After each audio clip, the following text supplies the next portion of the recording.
have Crawford jumping up 2 weight classes to fight Canelo, who's a natural light heavyweight? Crawford, who couldn't push back Madrimov? Life and death with Madrimov. What do you think Canelo's gonna do to him? Run him out of the ring!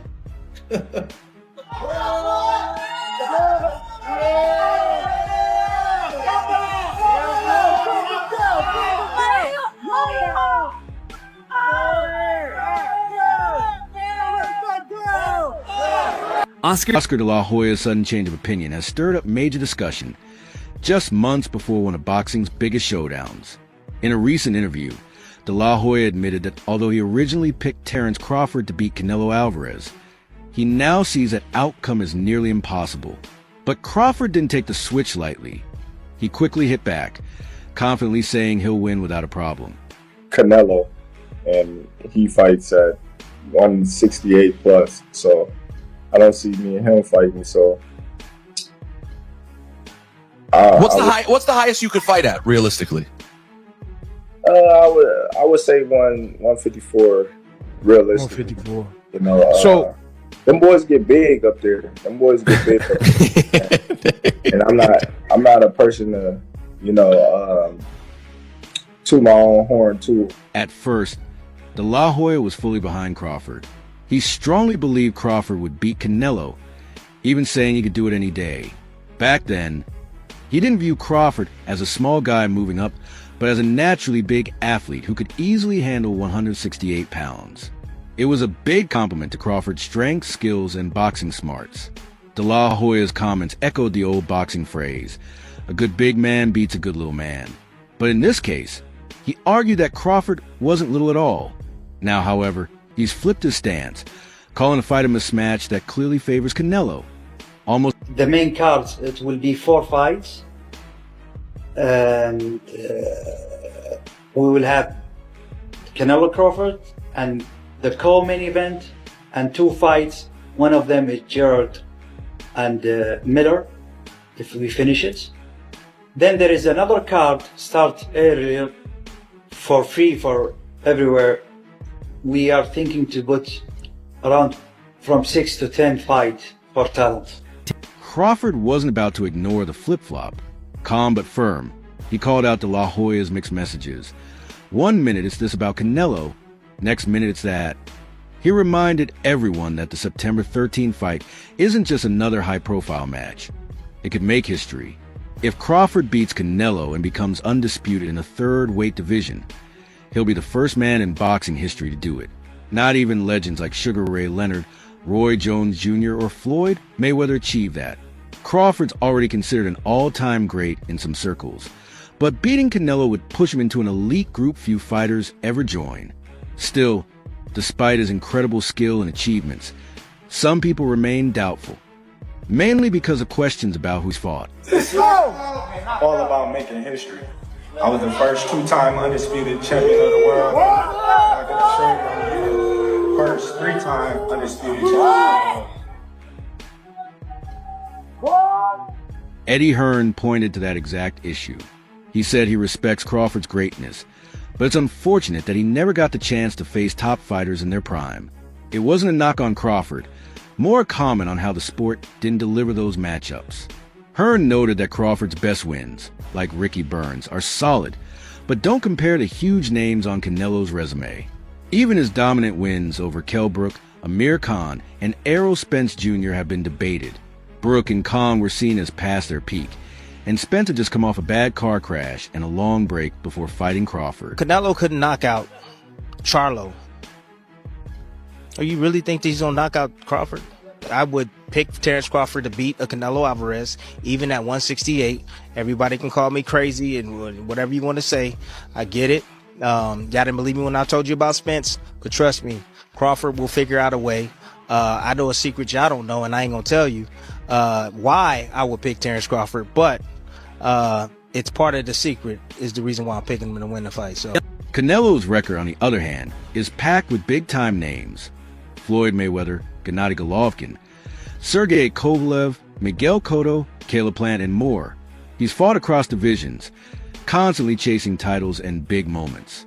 Some of those wins, like against Golovkin or Kovalev, came with questions about timing or age, but Canelo has never shied away from tough competition. That's part of the reason why guys like De La Hoya and Hearn, even with their rocky history with Canelo, now lean toward him. He's not just bigger than Crawford. He's been tested at the very top for years. I say before, he's a great fighter. But if you look at his career, mention one elite fighter. Just mention me one elite fighter. So Poster wasn't elite? Who? And yet, not everyone sees this fight as a mismatch. A lot of fans and experts believe Crawford's technical skills could make all the difference. His footwork, control of the ring, switch hitting ability, and perfect timing make him one of the toughest fighters on the planet. Look at what he did to Spence. He didn't just win, he embarrassed a world-class opponent. Crawford stayed calm, landed clean, and didn't waste a move. Moving up to super middleweight is no joke. But many think Crawford's style can take away Canelo's size edge.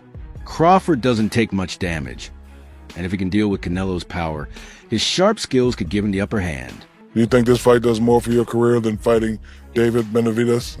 You can see the career of Terence Crawford or Benavidez.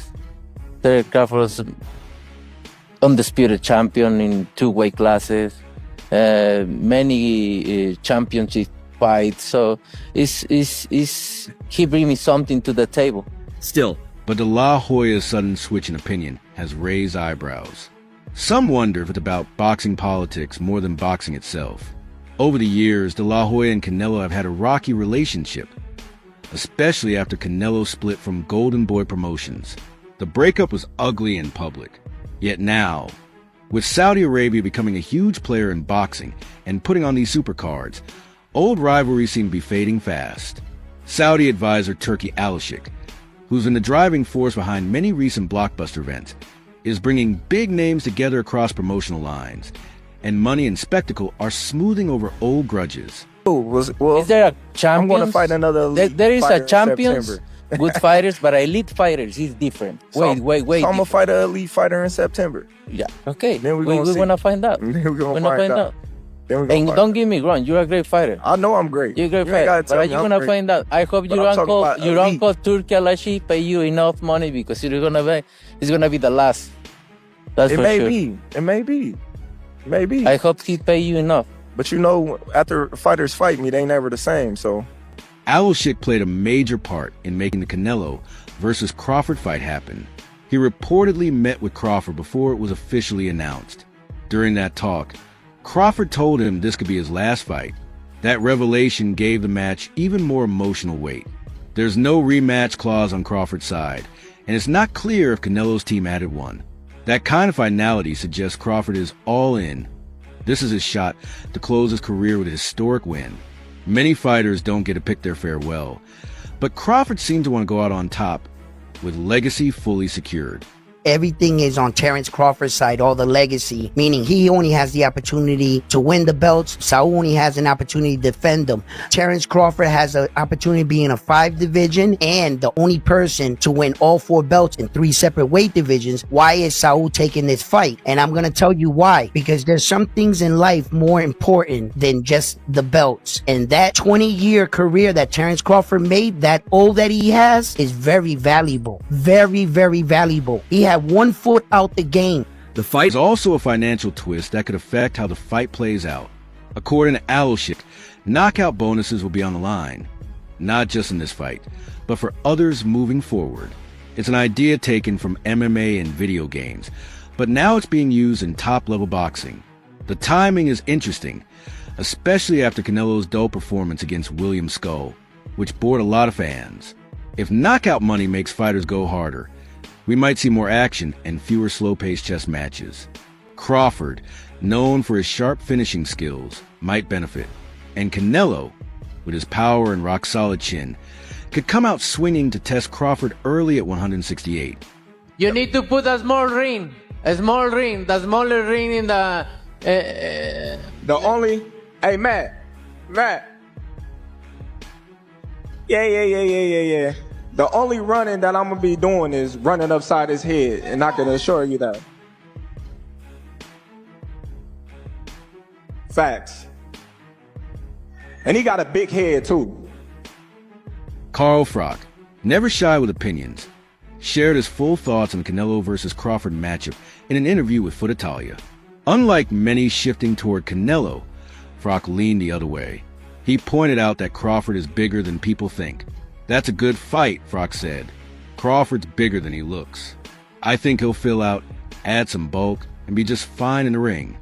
While others worry about Crawford jumping 3 divisions, Froch sees it as a chance for him to prove just how talented and adaptable he really is. Disappointment if this did normal boxing numbers, you know, and let's be real, you know what Jake Paul is gonna say. He already shitted on this fight. Don't let the numbers not come anywhere close to his numbers with Tyson, and it's gonna be all bad. Would it even matter if Bud and Canelo didn't do the numbers of Jake and Tyson? Or is that an indictment on the sport that, it's just showing what our fan base prefers, right? Froch highlighted Crawford's wide skill set, his sharp mind, flexibility, and confidence. He's extremely talented. He can beat anyone he steps in the ring with, Froch said. Coming from someone who's been in there with fighters like Andre Ward, Mikkel Kessler, and George Groves, that opinion carries weight. Froch wasn't hyping things up. He genuinely believes Canelo might not have enough left in the tank to beat someone as smart and fresh as Crawford. The others say, no, that's 2 more weight classes. Once he gets touched by Canelo, it's going to be different. I am concerned about him absorbing a Canelo punch, especially through the course of 12 rounds. We do know this about Canelo. He's going to slow down, so I think if anything, Canelo would try to start fast and bang on him and break him down before he gets later, and he's still got that kind of steam. But, there's so many components that make a champion. There's so many components that make a great, a legend. It's just so much to go into. Froch didn't stop there. He pointed out that Canelo's performance in his last fight wasn't great. He's past his best, Froch said. He didn't look good in that last one. He feels Canelo has lost that hunger. He's not motivated in fights like that. Why would he take big risks if he can win by playing it safe?